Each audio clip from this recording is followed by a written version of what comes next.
தமிழ்நாட்டில் தாமரை மலர வேண்டுமானால் நான் சொல்வதை மட்டும் செய்யுங்கள். டெல்லிக்கு அண்ணாமலை அவசர செய்தி. ஆட்டத்தை ஆரம்பித்த அமித்ஷா. அடிமடியில் கை வைத்ததால் உச்சகட்ட அதிர்ச்சியில் எடப்பாடி. வணக்கம் நண்பர்களே. தமிழக பாஜகவில் முன்னாள் தலைவர் அண்ணாமலை எந்த ஒரு விஷயமாக இருந்தாலும் மிக தெளிவாக ஆராய்ந்து செயல்படக்கூடியவர். குறிப்பாக அவர் மாநில தலைவராக இருந்த காலகட்டத்தில் திமுகவின் ஆணிவேரையே அசைத்து காட்டியவர். தற்போது அவர் பாஜகவின் மாநில தலைவராக இருந்திருந்தால் மு.க. ஸ்டாலின், உதயநிதி 2 பேரையுமே அலறுவிடும் அளவுக்கு அதிரடியான அரசியல் செய்திருப்பார். ஆனால் டெல்லி பாஜகவோ அதிமுகவுடன் கூட்டணி வைக்க வேண்டும் என்பதற்காக அண்ணாமலையின் மாநில தலைவர் பதவியை பறித்து அவரை அமைதியாக்கிவிட்டார்கள். என்றாலும் அண்ணாமலை தனது ஆட்டத்தை நிறுத்திக் கொள்ளவில்லை. இப்போதும் தனது எல்லைக்குள் நின்று அடித்து ஆடிக்கொண்டுதான் இருக்கிறார். அதோடு இந்த 2026 சட்டமன்ற தேர்தலில் கண்டிப்பாக தமிழ்நாட்டில் பாஜகவை அழுத்தமாக கால் பதித்துவிட வேண்டும் என்று அமித்ஷாவை போலவே அண்ணாமலையும் தீவிரம் காட்டி வருகிறார்.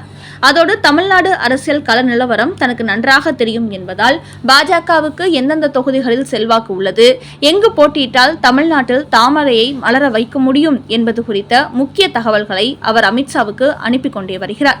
இப்படி அண்ணாமலை டெல்லிக்கு பட்டியல் கொடுத்து வருவதால் அது எடப்பாடி பழனிசாமிக்கு பெரும் சிக்கலை கொடுத்து வருகிறது.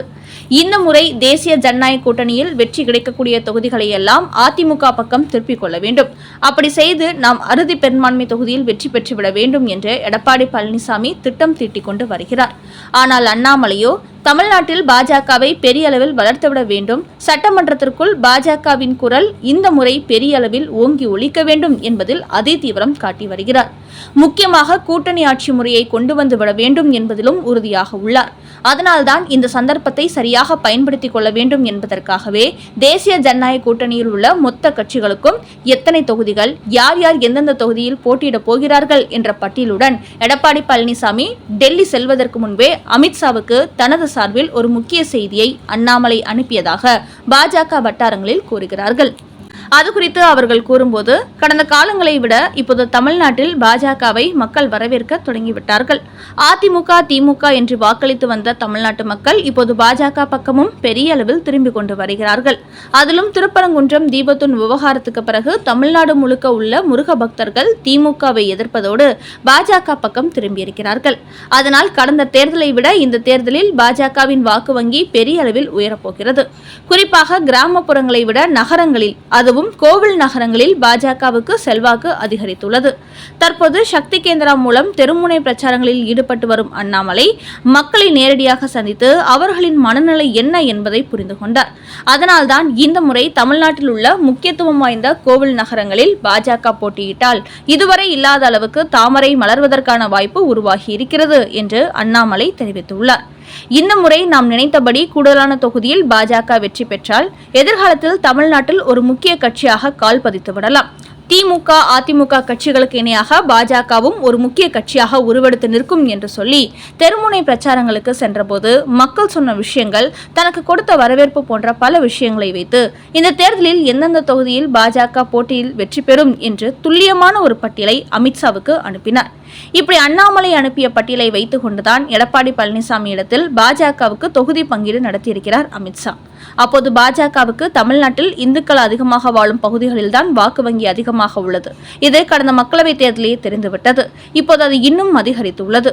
குறிப்பாக திமுக இந்துக்களின் எதிரியாக செயல்பட்டுக் கொண்டிருப்பதால் இந்துக்கள் பாஜகவின் தங்களுக்கான கட்சியாக அங்கீகரிக்க தொடங்கிவிட்டார்கள். அதனால் பிரசித்தி பெற்ற ஆலயங்கள் உள்ள கோவில் நகரங்களை பாஜகவுக்கு கொடுத்து விடுங்கள். அங்கு நீங்கள் போட்டியிடுவதை விட பாஜக போட்டியிட்டால் தான் வெற்றி வாய்ப்பு அதிகரிக்கும். அதனால் கோவில் அல்லாத மற்ற தொகுதிகளில் அதிமுகவும் மற்ற கட்சிகளும் பிரித்துக் கொள்ளுங்கள் என்று எடப்பாடியிடத்தில் கூறியுள்ளார் மத்திய அமைச்சர் அமித்ஷா. மேலும் எந்தெந்த கட்சிக்கு எந்தெந்த தொகுதிகளில் அதிகப்படியான வாக்கு வங்கி உள்ளது என்ற அடிப்படையில் தொகுதிகளை பங்கீடு செய்வோம், அதுதான் வெற்றி வாய்ப்பை அதிகப்படுத்தும் என்று எடப்பாடி பழனிசாமி இடத்தில் கூறியவர்.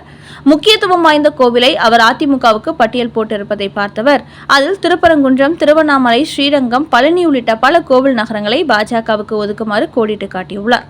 இதன் காரணமாகவே தேசிய ஜனநாயக கூட்டணிக்கு வெற்றி கிடைக்கக்கூடிய மொத்த தொகுதிகளையும் அதிமுகவுக்கு பட்டியல் போட்டு வைத்திருந்த எடப்பாடி பழனிசாமி கடும் அதிர்ச்சி அடைந்துள்ளார்.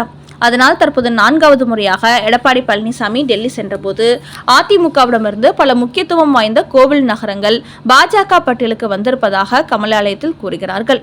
அந்த அளவுக்கு தமிழக பாஜகவில் மாநில தலைவராக இல்லாத போதும் கூட பாஜகவை பெரிய அளவில் வளர்த்துவிட வேண்டும் என்பதில் அண்ணாமலை அதிதீவிரம் காட்டி வருகிறார்.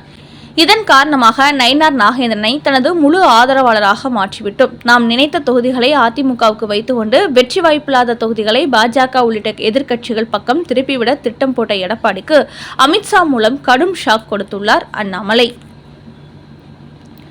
அடுத்த செய்தி, 4 நாட்களில் என்டிஏவின் மொத்த பட்டியலும் வெளியாகிறது. 3 தொகுதிகளுடன் டெல்லி விரையும் அண்ணாமலை. தேசிய ஜனநாயக கூட்டணியில் அதிமுக, பாஜக, பாமக, அமமுக, தமாக, புதிய தமிழகம், ஐஜேகே உள்ளிட்ட பல கட்சிகள் இடம்பெற்றுள்ள நிலையில் இன்னும் 3 அல்லது 4 நாட்களில் எந்தெந்த கட்சிக்கு எத்தனை தொகுதிகள், எந்த தொகுதிகள் என்பது குறித்த பட்டியலை வெளியிடுவதற்கு எடப்பாடி பழனிசாமி தயாராகிவிட்டார். நேற்று முன்தினம் எடப்பாடி டெல்லி சென்றுவிட்டு திரும்பிய நிலையில் அதற்கு அடுத்த நாளே அன்புமணியும் டிடிவி தினகரனும் சென்றார்கள். இந்த நிலையில் தற்போது அண்ணாமலையும் டெல்லி செல்ல இருப்பதாக ஒரு தகவல் வெளியாகியிருக்கிறது. குறிப்பாக அண்ணாமலை கோவையில் தான் போட்டியிடும் தொகுதியை ஒதுக்க வேண்டும் என்று தொடர்ந்து வலியுறுத்தி வருகிறார். ஆனால் எடப்பாடி பழனிசாமியோ அவருக்கு கோவை மாவட்டத்தில் கொடுக்காமல் ஈரோடு மாவட்டத்தில் பல்லடம் தொகுதியை கொடுக்கப் போவதாக கூறி வருகிறார். ஆனால் அங்கு போட்டியிடுவதால் அண்ணாமலைக்கு உடன்பாடு இல்லை. இந்த நிலையில்தான் எந்த தொகுதியில் போட்டியிட்டால் வெற்றி வாய்ப்பு அதிகம் உள்ளது என்பதை தனது ஆதரவாளர்களுடன் ஆலோசனை நடத்தி அந்த பட்டியலுடன் டெல்லி செல்கிறார் அண்ணாமலை. அந்த வகையில் நேற்று அண்ணாமலை கோவையில் தனது ஆதரவாளர்களுடன் ஒரு ஆலோசனை கூட்டம் நடத்தியுள்ளார். அப்போது அவர்கள் சிங்காநல்லூர், கவுண்டன்பாளையம், கோவை வடக்கு ஆகிய தொகுதியில் ஒரு தொகுதியை கண்டிப்பாக கேட்குமாறு அவரை வலியுறுத்தியுள்ளார்கள். இந்த தொகுதியில் நீங்கள் களமிறங்கினால் கண்டிப்பாக உங்களை வெற்றி பெற வைத்து விடுவோம். இங்கு உங்களுக்கு தனிப்பட்ட முறையில் செல்வாக்கு இருப்பதால் அதிகப்படியான வாக்கு வித்தியாசங்கள் வெற்றி பெற்று விடலாம் என்று கூறியுள்ளார்களாம். ஆனால் எடப்பாடி பழனிசாமியோ கோவையில் வானதி சீனிவாசனுக்கு மட்டுமே தொகுதி ஒதுக்கிவிட்டு அண்ணாமலைக்கு வேறு தொகுதியை கொடுக்க திட்டமிட்டு வருவதால் இதுகுறித்து அமித்ஷாவை சந்தித்து பேச்சுவார்த்தை நடத்த அண்ணாமலை டெல்லி செல்வதாக பாஜக வட்டாரங்களில் கூறுகிறார்கள்.